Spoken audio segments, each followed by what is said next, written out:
Leo ikiwa ni ile siku ambayo ilisubiriwa kwa hamu na ghamu na Gen Z, siku ya leo ni kumeshuhudiwa maandamano ambayo vijana wamekumbana na tear gas ama vitoa machozi katika jiji letu la Nairobi. Na kama unavyoona hapa, miongoni mwa vijana waliweza kukamatwa na polisi, na hivyo basi wakaweza kukamatwa na kudhibitiwa na polisi, na hapa wanaonekana kama wamefungiwa, lakini mwokozi wao akaweza kufika sehemu hiyo.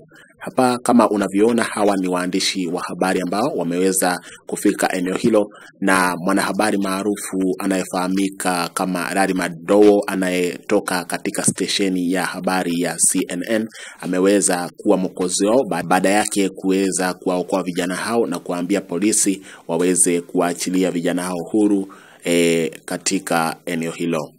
Sasa msimamo huu wa Larry Madowo kuwaokoa vijana hawa umeweza kuchukuliwa kwa njia tofauti na wa Kenya, na kusema ya kwamba amefanya jambo la maana zaidi kuwaokoa vijana hao dhidi ya polisi ambao walikuwa na nia mbaya kuwahusu.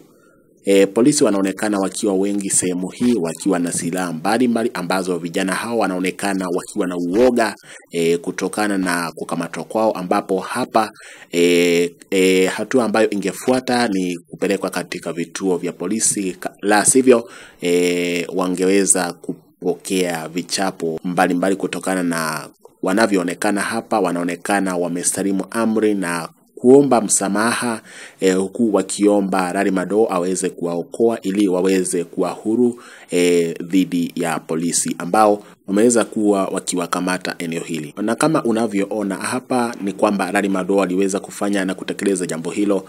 Na kwanza kunaonekana wapo pia walinzi wa majengo tofauti, pia nao wanaonekana wakiwa wameshikwa sehemu hii, na pia polisi wanaonekana wakiwa wengi zaidi ambapo wamejihami kwa silaha mbalimbali. Hapa mfano huyu hapa katika comment section ya Larry Madowo katika mtandao wake wa YouTube ameweza kusema generation will remember you bro. Mwingine naye akaweza kusema kwamba congratulations Kenya patriot.